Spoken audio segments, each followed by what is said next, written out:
Hello and welcome to the Gambling Files podcast, the podcast that has been running for, years now. Years and years and years. And yet it still feels fresh like a spring rain.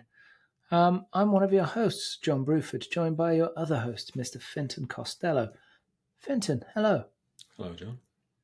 Have you been counting the episodes or? I haven't been counting the episodes, but I did notice on my LinkedIn profile we're coming up on 4 years, I think. Fucking hell, dude. 4 years. Are you not sick of the sight of me yet? No. You're a shitty liar. You'll never make it as a top director. I hope nobody from gambling.com's watching this.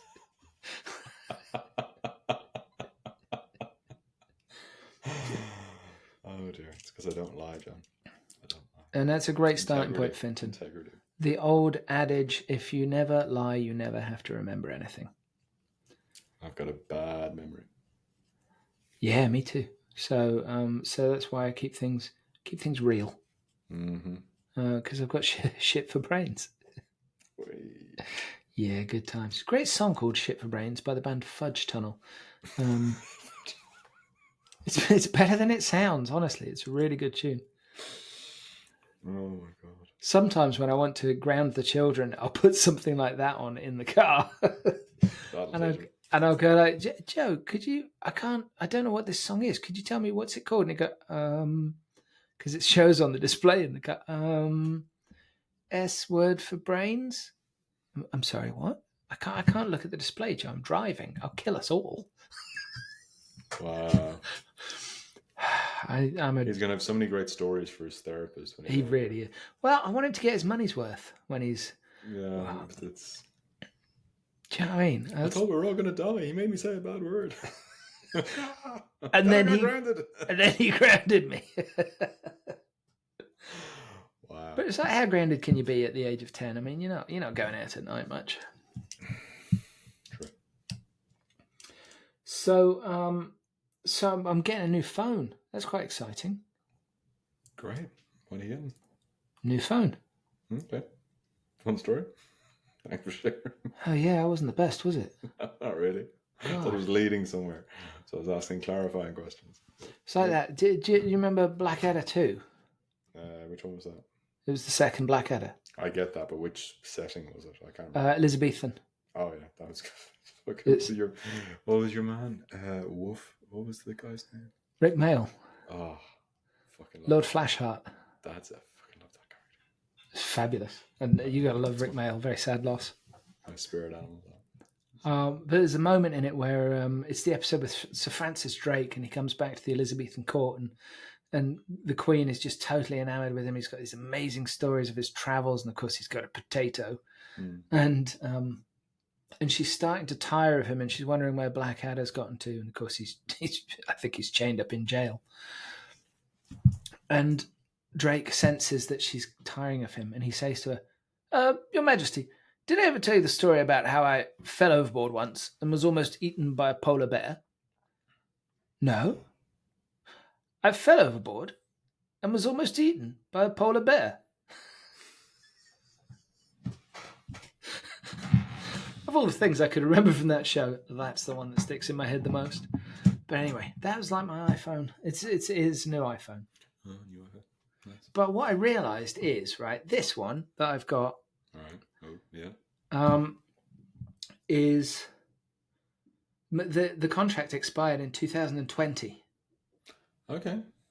So it must have been at least a 2-year contract. Mm-hmm. So this phone is 7 years old. Well done. Usually the battery's long gone by now. No, it does say the battery needs maintenance, but it's still 78% optimal. Mm-hmm. But here's the really dumb thing. I just got an email through saying, your device is still insured by Tesco Mobile Protection. So I insured it through them. Oof. Yeah, that's 14 quid a month for 7 years. Oof. Jesus Christ, John. I'm totally putting a claim in any second. Oh no, it got stolen, broken. Does that cover accidental damage? Yes. Could I put a claim in, please? But is it the replacement, like, because your phone right now is worth like 50 quid. So it's is not. it The like refurbed ones are like 200 quid even for that. really? Yeah. Okay. No, I believe it.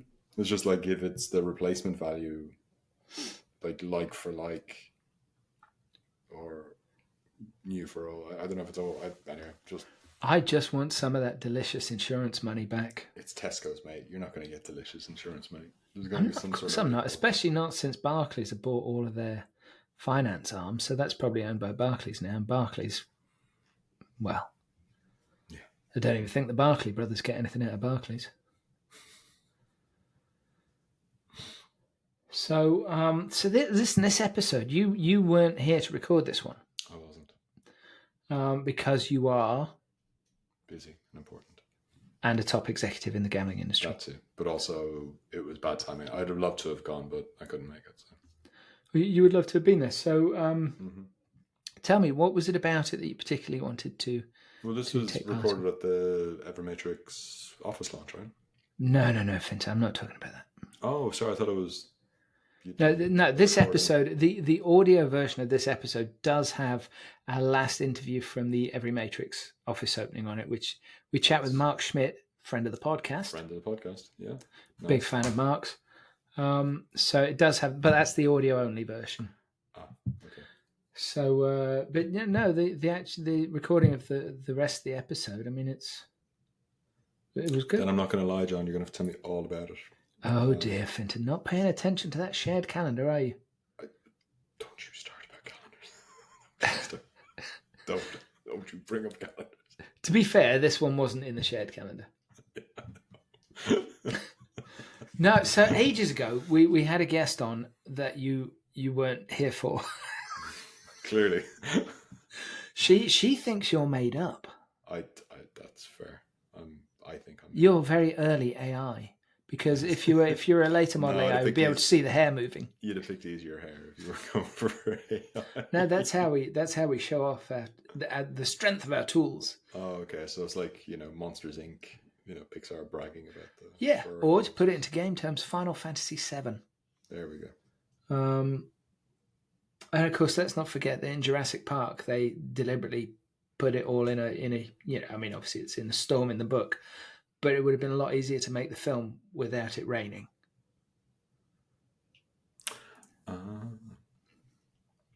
Anyway. No, so it's a returning guest, Lorraine Perrons, who she was on talking about, because I was very skeptical about her treatment stuff.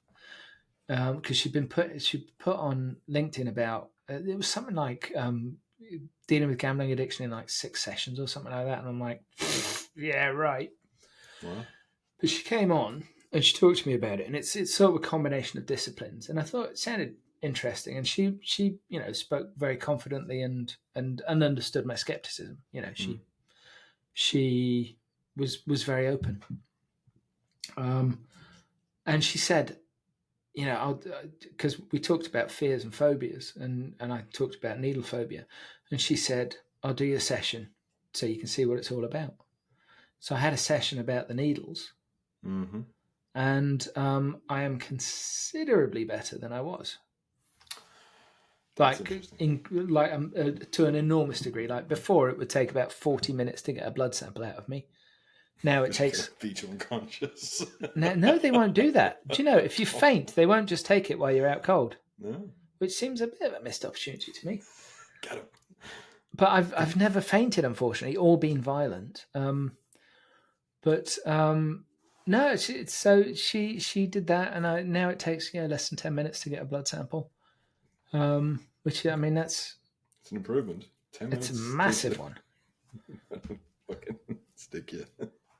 But it has created a very different mindset with thinking about it all as well. It's totally different. That's really good. So that's very, very, very interesting. But Lorraine has a newish colleague, a lady called Claire Jones, and they have co-founded the Gambling Recovery Therapy and Gambling Recovery for All. So Gambling Recovery Therapy is for sort of private clients, if you like. Mm-hmm.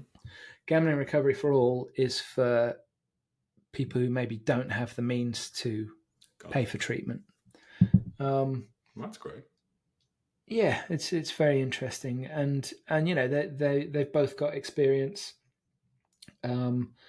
as affected others, I believe. And it's they're coming at it with quite an holistic view, but it's a very small setup right now.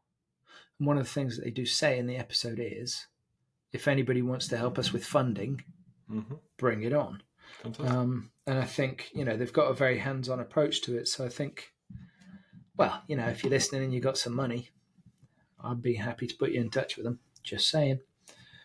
So I spoke to those two. Lorraine doesn't think you exist, and Totally get it. I didn't disabuse her of that notion. Fine. I get it. I may have backed her up and said, yes, he's made up.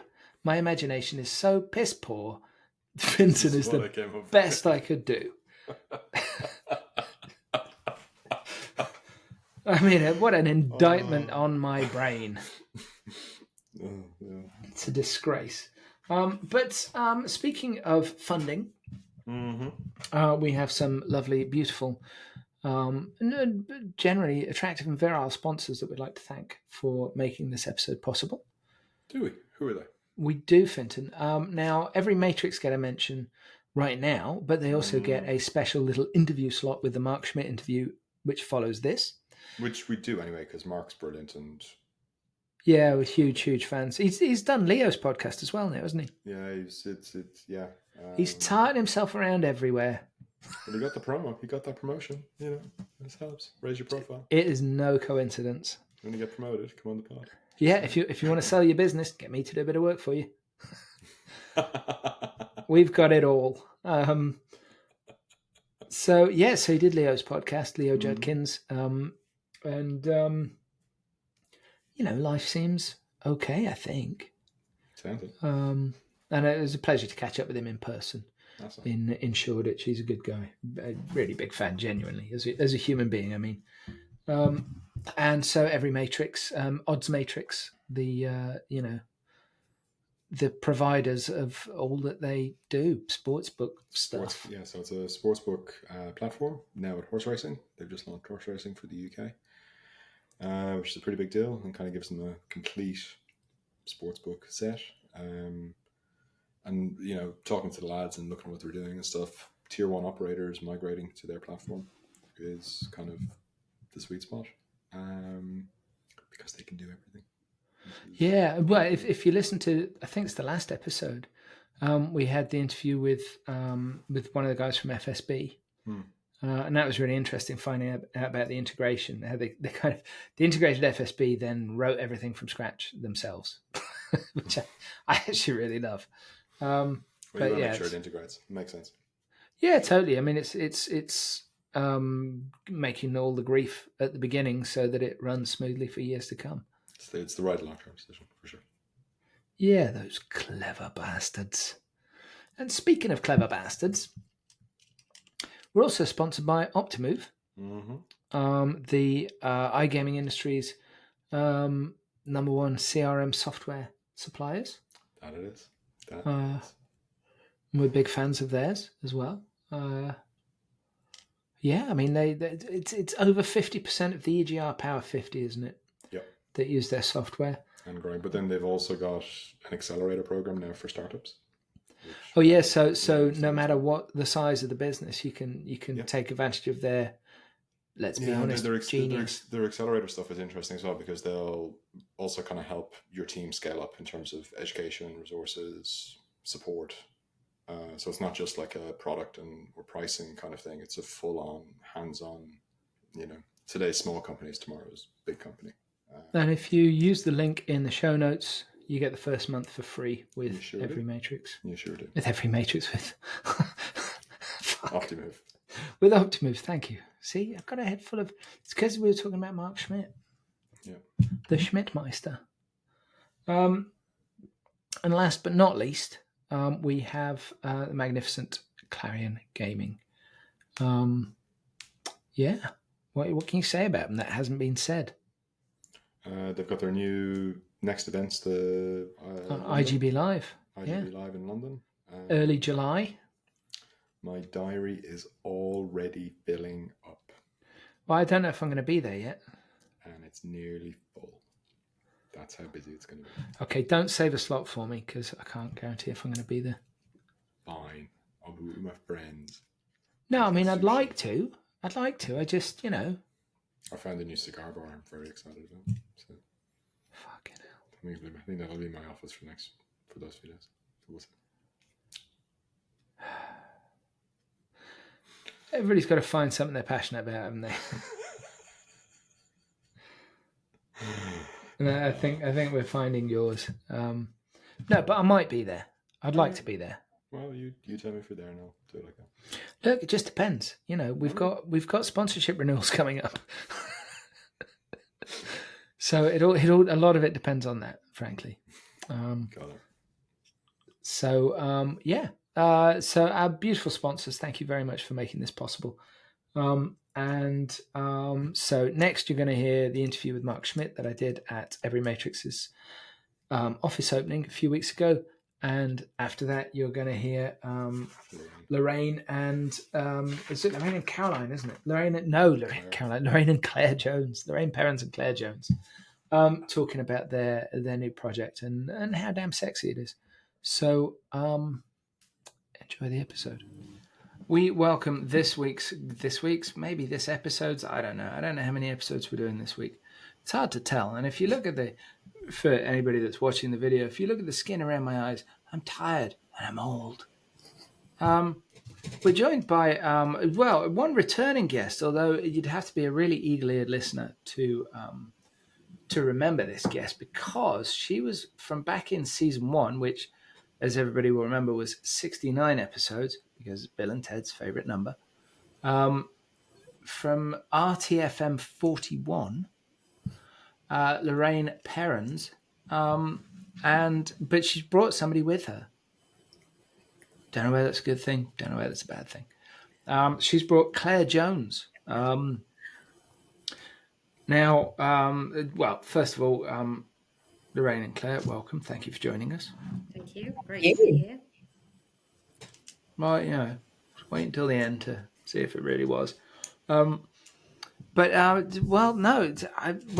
you were first on Lorraine, because I was really skeptical before we first spoke because I'd seen something that you put on LinkedIn. It was like, I don't know, some really bold claim like cure gambling addiction in like 6 sessions or something like that. I'm like, what the fuck? And then you came on and you talked very frankly about the process and all that. But you said to me, I don't know if you said this to me in the recording or whether it was afterwards, you said, give it a try. Because I'd mentioned needle phobia. And you said, give it a try because I think, we can help you with your needle phobia, for example. You and I did a session, didn't we? We did. And I'm not going to say I'm cured because that would be lying. But I am better to a ridiculous degree, an absolutely absurd degree. Like it would take 45 minutes to take a blood sample off me before. Now it takes probably 10 minutes. So just think of all the time you've saved phlebotomists in Wales. It's amazing. From where you were to where you are now, John, it's fantastic. It's really good to hear. It's bonkers, isn't it? It's really, and like I say, I was so skeptical.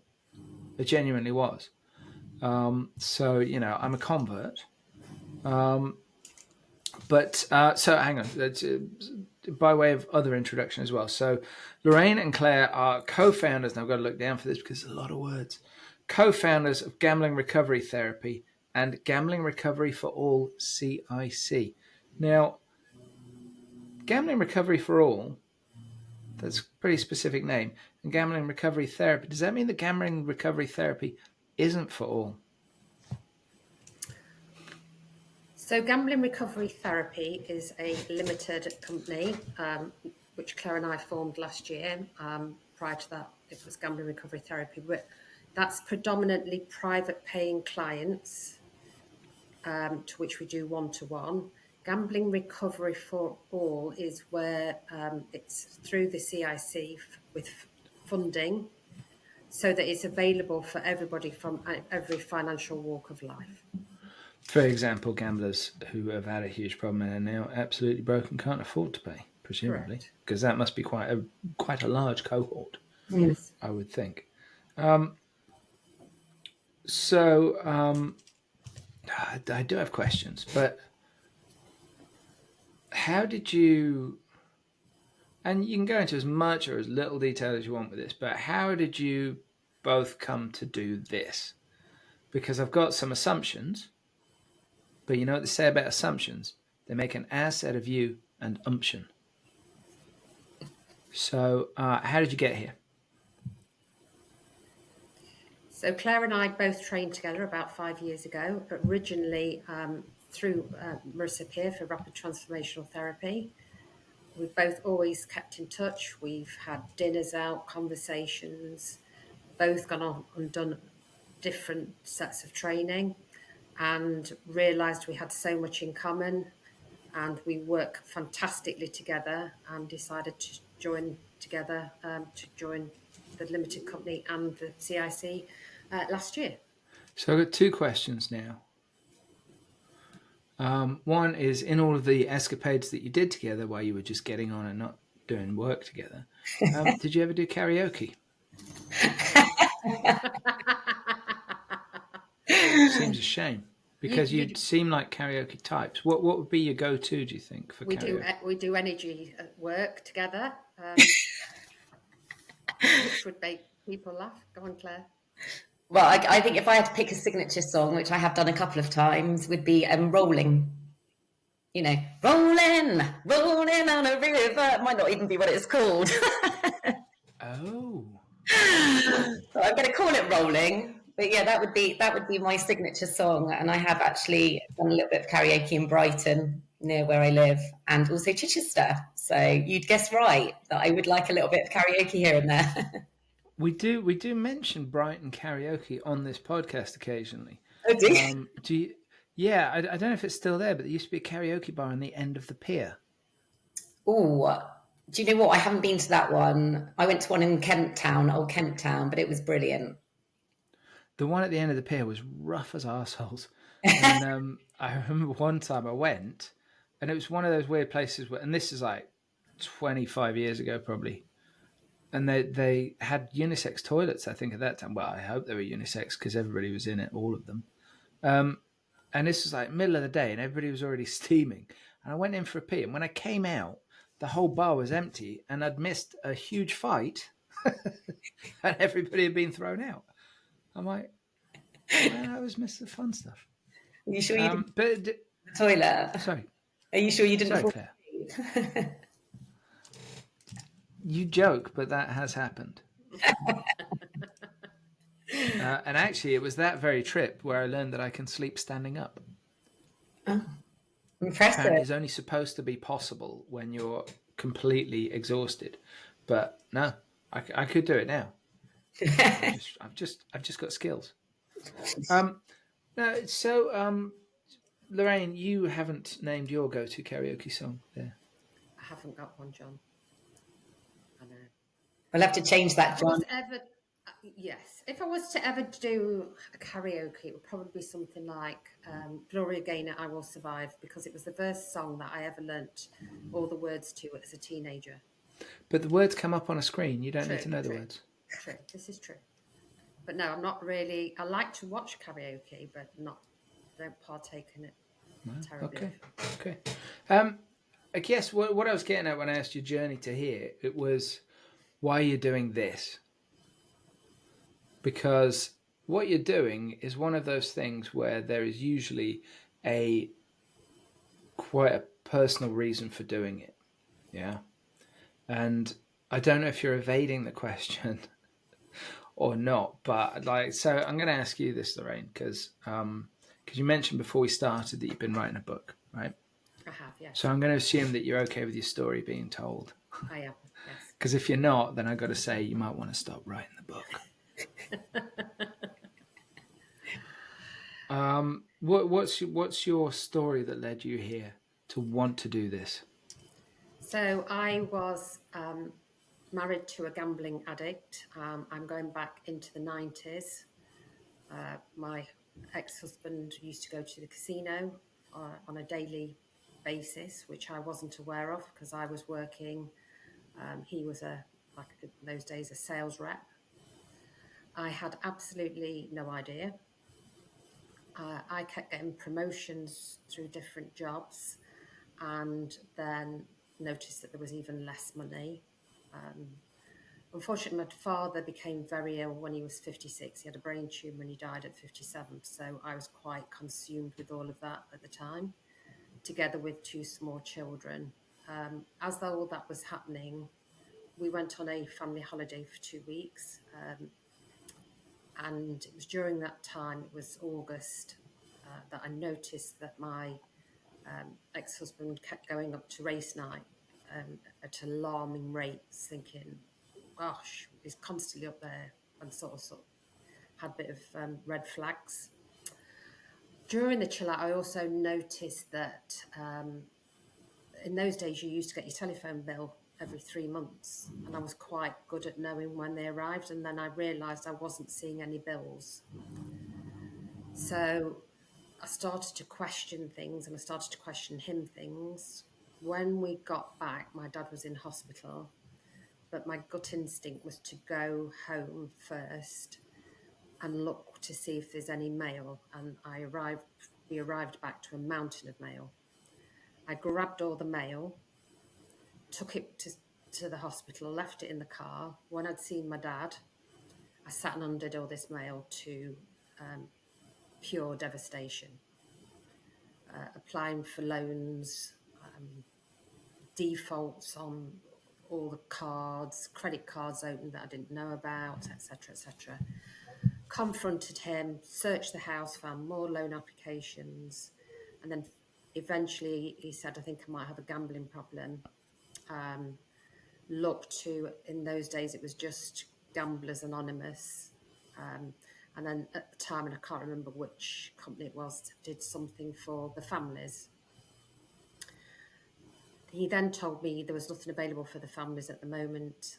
Call it my naivety, but I was quite overwhelmed at the time. I think looking back, he just used those times to go to Gamblers Anonymous twice a week to continue at the casino.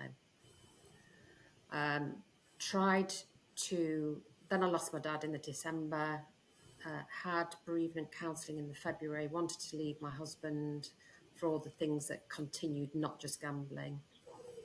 And the bereavement counsellor said, you won't be able to cope with that with your dad dying.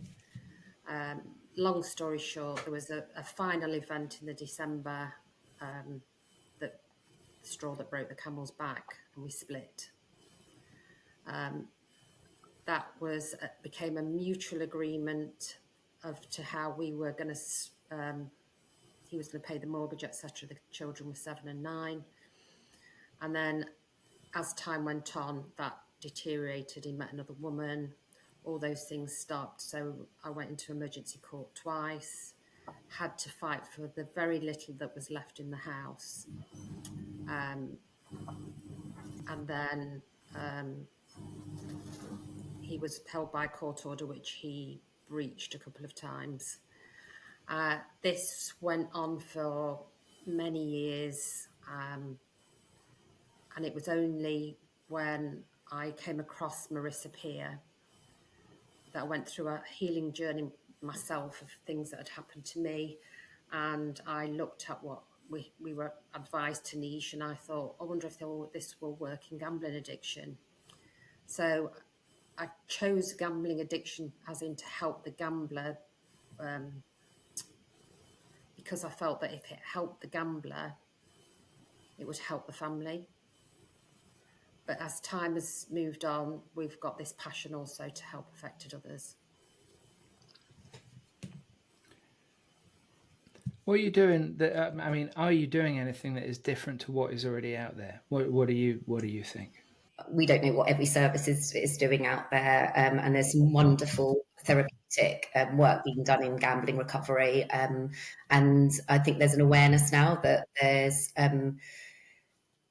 people aren't one size fits all, so lots of different supports needed out there, and also there's different layers of healing as well, that it's not a final destination. You're ready to deal with some stuff, and then you're ready to deal with a bit more, and so I can't talk for obviously all the other different services that are out there, but the sort of the model that we work to with our one-to-one clients currently is really effective. And we're also, people can actually change their behaviour around gambling fairly quickly within sort of a month and a half. But we're not just interested in obviously stopping disempowering behaviours. We really want people to go through a process where they start to look within to really uncover the sort of who they are. And look at their identity, look at self-love, look at how they can be the best versions of themselves, because that behaviour is only one aspect of a human being. So we look at gambling recovery very holistically.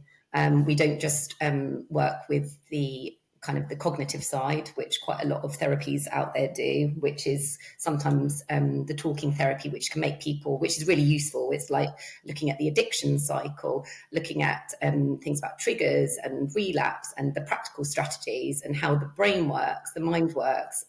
We look at all of that, first of all, but then we also look at what that individual specifically needs in terms of sort of somatic work. So breath work and regulation, like how do we actually create safety within somebody's nervous system?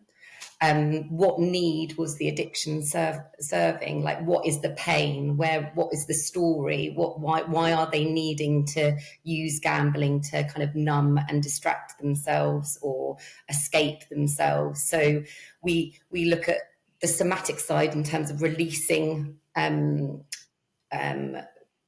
getting more in touch with the body, understanding the body, listening to the body, and releasing emotions from the body. And then we also look at the subconscious side. So the subconscious part of our brain is where all the habits are formed in our lives and all the behaviours that we carry out on a day-to-day basis, good ones, bad ones, all the way we're able to tie our shoelaces and do it without thinking now, the way we're able to walk without thinking. We learn habits that are stored in our subconscious, and we do them without any kind of conscious awareness of the programming.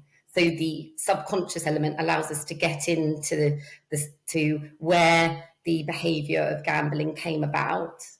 What's the story? Where's the pain? And we look at exploring that so that we can actually release it by reframing it. Like, what meaning was attached to that event? What did that person make that event mean in their life? And is it accurate? Is it factual? And then once they've got an understanding of that, we can then look at rewiring neural pathways with what they want their life to look like. So I wasn't actually aware that Lorraine had done a session with you, but she may have given you a recording to listen to help rewire the neural pathways.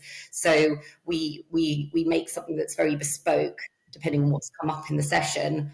And then they listen to that. And while they're listening to that, we then meet up with them 3 times online. And at that point, we maybe do a bit more somatic work, forgiveness work. It depends what's coming up for that person. So it's a very individual process. But what we find is that by tackling it in a very kind of integrated way, that we're really treating kind of the whole person. And we're able to make it very specific to what they've experienced in their life and how they want their life to be. Something that we've had a lot of RG professionals, we've had a lot of researchers, we've had all sorts of people on the podcast. And what we've come to learn is that gambling addiction, as far as we know, doesn't exist in isolation generally. It's a symptom of other shit going on.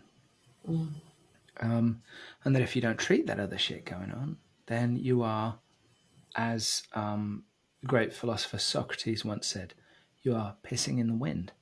Mm. Now, recognizing that and taking a holistic approach, it does make your life considerably more difficult, I would think. But how do you? Oh God, I'm not quite sure what my question is here, so bear with me. But like, there's loads of things in life where you might get a bit of advice from somebody, and they might say, "Oh yeah, you should call such and such. You should go onto such and such website." Right? Which, if you're in the shit and you're feeling terrible, being told to piss off somewhere else, it's not great. But how do you? Right. You're an organization of 2 people, right? So we're not talking a massive organization. We're not talking huge amounts of funding. We're not talking huge amounts of resources. You've got you guys and your experience and your expertise. Yes. Yeah. How do you try to foster the interagency approach to this? I should have probably started more positively before saying, yeah, you can't just say to somebody, piss off and go on a website. But how do you tackle that? How do you, presumably you're dealing with people from all over the place as well. So are you trying to foster relationships with organizations in their area when somebody has an issue? How do you tackle that? Because without tackling that, you're just putting a little plaster on it, right? So currently our one-to-one referrals are very much an individual. They either find us via our website or via Bark, or they might see it scroll for us on LinkedIn or Instagram. So that's kind of where we're at the moment. But our very reason for setting up a CIC is so that we can explore obtaining some funding so that we can make it more accessible to marginalised communities. So there's not a huge amount for affected others. There's not a huge amount for women gamblers.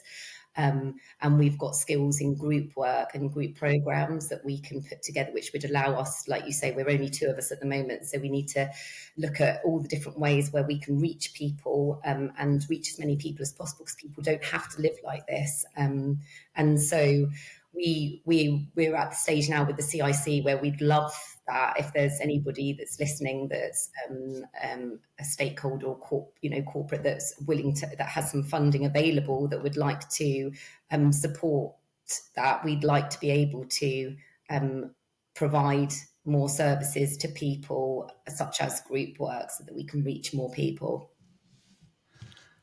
As a CIC, would that then be tax deductible for these businesses? Oh, Lorraine, I don't know whether you can answer that, but we have an accountant. I don't know. Well, it's charitable statuses, which CIC is not quite charitable as in a charity, but I would imagine there is some charitable benefits.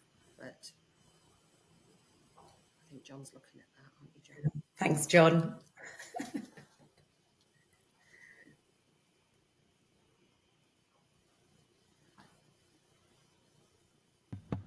Well, it's not looking good. Wow, that's interesting. I didn't know that. So, right. This is, and bear in mind, this could be completely wrong because it's Google's AI overview. In the UK, donations to community interest companies, CICs, are generally not tax deductible for the donor. CICs don't have gift aid, meaning individuals cannot claim tax relief on their donations. Of course, that's talking about individual donations rather than corporate, but let's assume it's the same or similar. But if a CIC donates surplus to a registered charity, you can deduct that amount as a charge when calculating profits for corporation tax purposes. It's a different world. I mean, it's just no wonder accountants are... So leave all that to the accountant. Yeah, well, there's a reason that accountants exist, and it's things like this. No, it must be difficult to be starting up something like this, because there are some very big groups in the UK that are, getting lots of funding, etc. I mean, how do you make your voice heard? But not just in terms of fundraising or any shit like that. How do you make your voice heard as a significant voice in the whole conversation? Because the RG conversation, although I did write a column recently dissing it, but it's an ongoing important conversation with some very lovely and very, very smart people in it. How do you make your voices heard? Well, we started by coming on here, Jon. It's a good shout. I like your style. Yes, I think we call it frustration, really, as we first wrote back to Andrew Rhodes in 2022. And obviously with all the stuff that's happening with the white paper and everything's on hold. So we can't become part of that list. It's supposed to have taken place in April 2025, the new levy. That's yet to take place. So that for us has produced some blockages. However, Claire and I explore everywhere, every possible place that we can look for funding. UK startup, we've gone to the National Lottery, we're trying everywhere to try and get some funding. Well, yeah, the National Lottery isn't gambling, of course. Sorry, it's a long-standing gambling industry joke.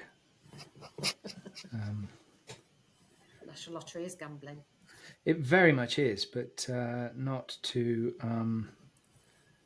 I wrote a column in IGB a couple of weeks ago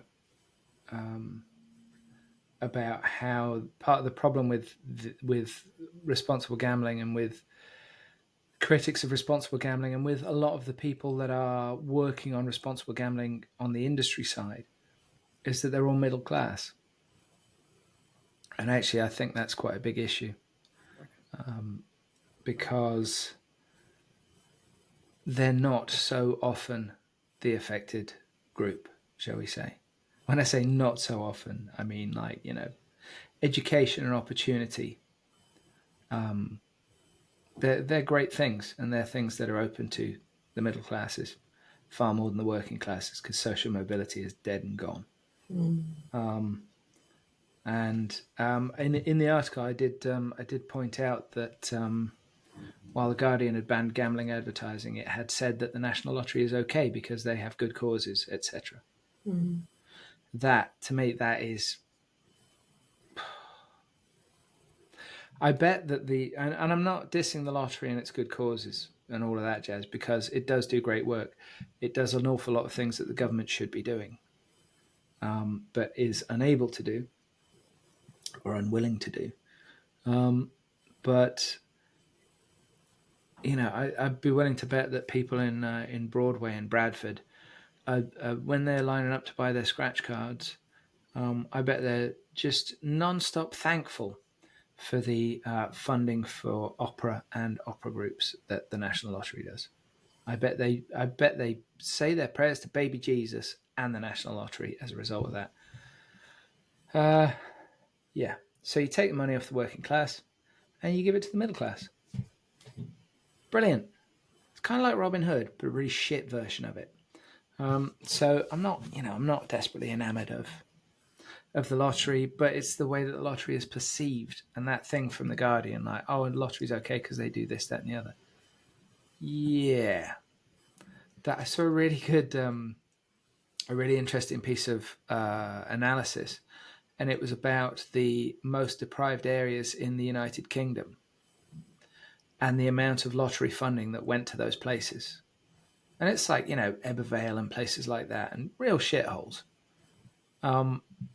And they're getting next to nothing in lottery grants. I mean, they're 200 and something on that list. Whereas you would think if the lottery were being equitable and sensible and smart, the majority of that funding would be going into those underprivileged areas.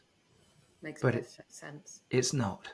So honestly, fuck the Guardian, fuck that point of view, and fuck the middle class. So, sorry about that. All these opinions are, of course, my own. I'm pretty sure Fintan won't agree, but luckily he's not here. Fintan wasn't here last time, but I'm not taking it personally. I tell you what, he's part-time at best. And I'm being very generous there. It's because he's a very busy executive. But he does exist.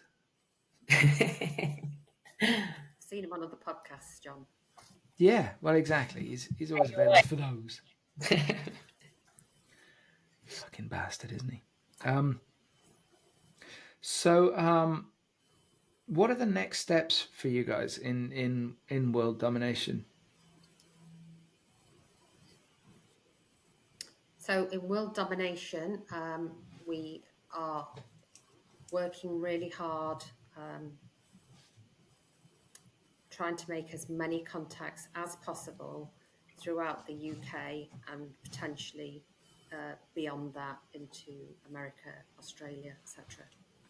We are very, very passionate about what we do and the changes and the transformation that we have seen. We want to get this out there. I see.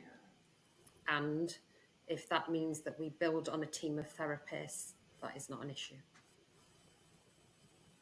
Well, yeah, more bullets, so to speak. It's probably not the best analogy I could have made, but you hear where I'm coming from. More tools. That's also terrible. But you get where I'm coming from with that. Yeah, and we are so passionate because we've seen this transformation. That's why we don't let anything block our way, like funding, etc. Yeah, I would imagine that one of the big benefits in the way that you've set up is that you have for want of a better way to put it, a self-funded arm because it's private clients, etc. Yes. And that means, it's like, God, this is a weird analogy, but when I was a youth, I used to do bits and bobs of acting and shit like that. And you used to meet these like theatre actors, like the British tradition of the theatre actor. I mean, there's ridiculous talent. But they would do some shitty TV show for 6 weeks of work, and that would pay for them to do repertory for the rest of the year because there's no money in rep.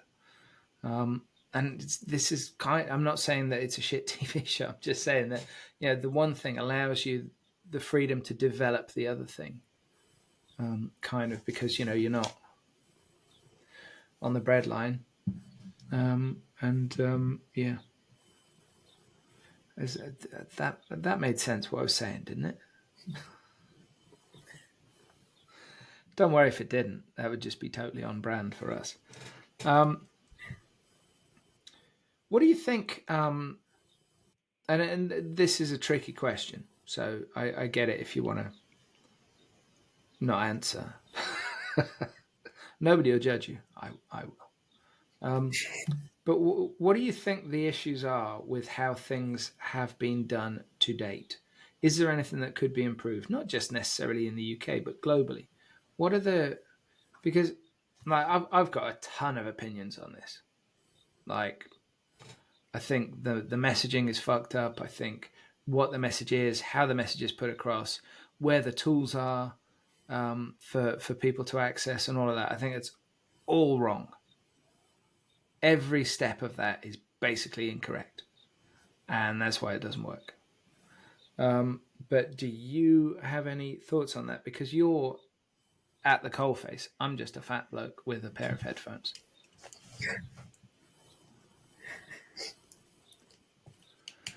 Anybody can answer. But ideally one of you two. I mean, we obviously, if it wasn't gambling addiction, other people would have other addictions, so it's about making these services available to more people, so that they can explore more the reasons why they're choosing, or not consciously choosing, but they've got these they've got these disempowering behaviours. So I think that obviously gambling, etc., is seen as some entertainment for some people, but it definitely preys on people that are using it for, as a coping mechanism. So I think that if people were less ashamed and were more aware of how to receive therapy, and it was more available, and it was more part of a like it's more ingrained in our system. We even at school, you don't get taught how your brain works. There isn't that pathway within school that allows us to really understand ourselves and to become the best versions of ourselves bit by bit. We almost wait for a crisis, and then we seek therapy, and people do it. And keep behaviours very silent and with a lot of shame, because they think there's something wrong with them, and there really isn't. And I think if there could be it's absolutely huge, but a pathway through education around understanding more about mental health and the way who we are, and have access to therapy earlier, and for it to be part of a regular routine that people have, and then we'd be reaching kind of these crisis points, and we wouldn't have people that are as susceptible to addictions, but I don't know if that's the kind of answer you were looking for, but that's what I would like to see. And for me, it is, Claire and I are on Facebook groups, various groups. For me, as an example, so when my ex-husband was gambling all this phenomenal amounts of money and taking cash out, it was a joint bank account. I was not made aware of any of that. And I know they're trying to improve things with banks, but they went into the warehouse and produced these bank statements, which were absolutely startling to me. So it's more about making people aware of what's happening. And then within the Facebook groups, there's lots of stories about people have put blockers on, but they're still getting through. They're being enticed. I've heard of people, and I know the regulation abroad is very different here, but so I don't know which country is.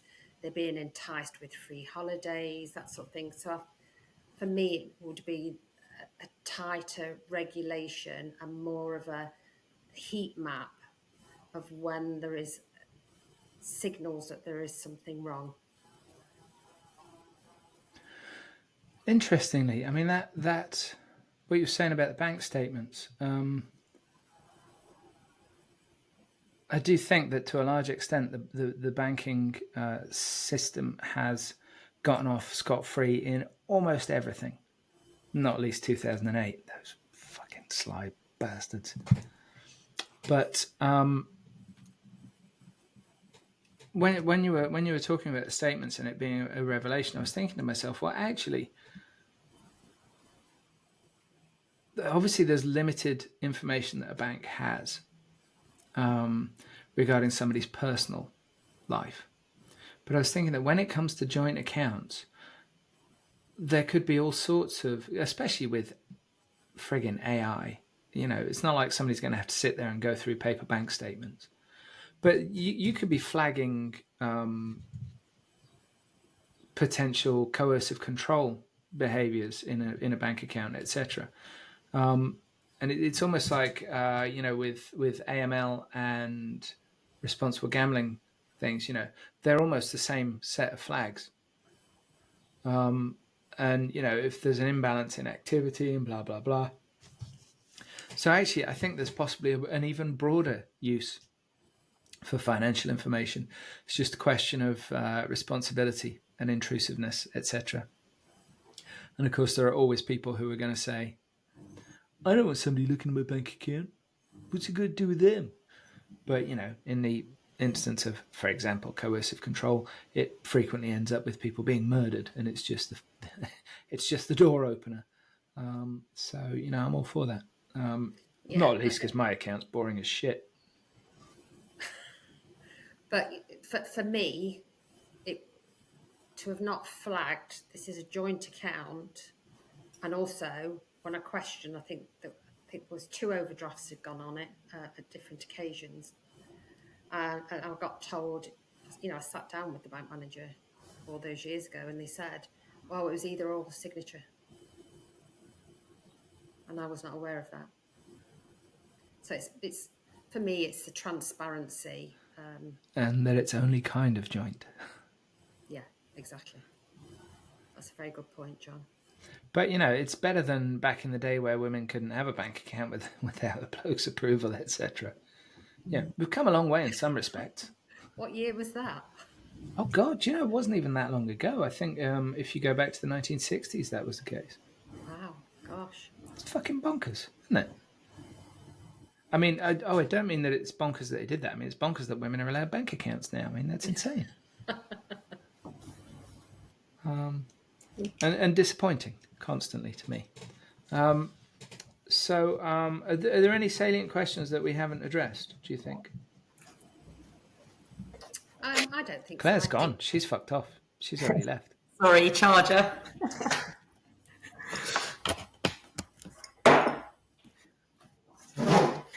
That's okay. It's a very nice jumper, by the way, Claire. For anybody that's listening and not watching, or who is, for reasons unknown, is watching in black and white, Claire is wearing would you describe that as a mustard yellow jumper? Yes, I think you're spot on there. But what kind of mustard? It's sort of a Dijon, I think, rather than an English. Got little speckles of brown in it, I'd say. Definitely more Dijon. Dijon. Possibly even, you get those ones with the mustard seeds in. I don't know. But I thought it was worth raising. So where can people find you if they want to know more? Where are you on LinkedIn? Have you got a website? Blue? Yes, we've got LinkedIn, Gambling Recovery Therapy, Instagram, same Gambling Recovery Therapy. Our website is www.gamblingrecoverytherapy.com. We have got a page on there about the CIC. We're just finalising a website also for the CIC. And our email address is contact@gamblingrecoverytherapy.com. Okay. We'd be really interested to hear of anybody that would generally like to speak to us, whether they're struggling with gambling addiction or an affected other, and equally from anybody, any funders, investors, collaborators. We'd love to hear from you all. I do have one question, right? And this has just popped into my head. The Instagram account. Are people going on Instagram going, do you know what I fancy browsing through today? Because I don't use Instagram, so I'm not that familiar with how it works. But they're going to go, let's have a look. Let's see what's going on in gambling recovery today. Is Instagram big for you? If we are totally honest, we've got about, I think it's 390 odd followers. We do get direct messages. We are not very... when you go on social media, Instagram, people are posting like daily, etc. Yeah. We tend to do emails and have that interaction with people. But we do get people asking us for advice, etc. But I guess if some of what you're doing now is about affected others, then it's important to be where they might be. Yes.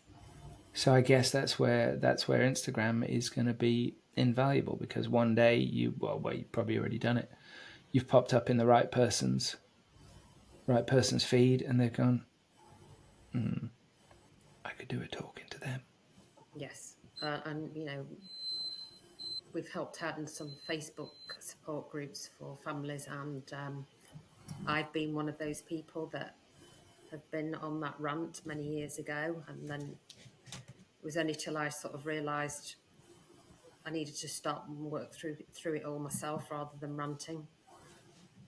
And there's a lot of people out there, affected others, men and women, who are so angry and in disbelief as to what their partner's done, helping and supporting affected others through that journey is really important to us. Okay, super. Well, thank you very much for joining us today. I say Thank you, us. Dan. It's the royal us because, of course, Fintan. It's a shame you couldn't see him because his hair is magnificent at the moment. He's letting a bit of grey come through, and it's really thick and bushy, and yeah, he's looking well. Do tell him that we look forward to meeting him one day. Look forward to proving that he exists. But you're not the first guest that's missed Fintan on more than one occasion either. I don't get it. I don't know what you did, Lorraine, but it must have been bad. If you've enjoyed this episode of the Gambling Files podcast, please find us on LinkedIn. Give us a big, juicy, succulent like. That nearly went wrong. You can find us under the name The Gambling Files Podcast. You can find us on Twitter under The Gambling Files. I think the handle is just @GamblingFiles. You can connect to myself, John Bruford, or Fintan Costello, also on LinkedIn. We're also both on Twitter. And you can find all of our previous episodes at www.thegamblingfiles.com. If you enjoyed it, please share, tell your friends, tell your family, tell your colleagues, and we'll see you next time.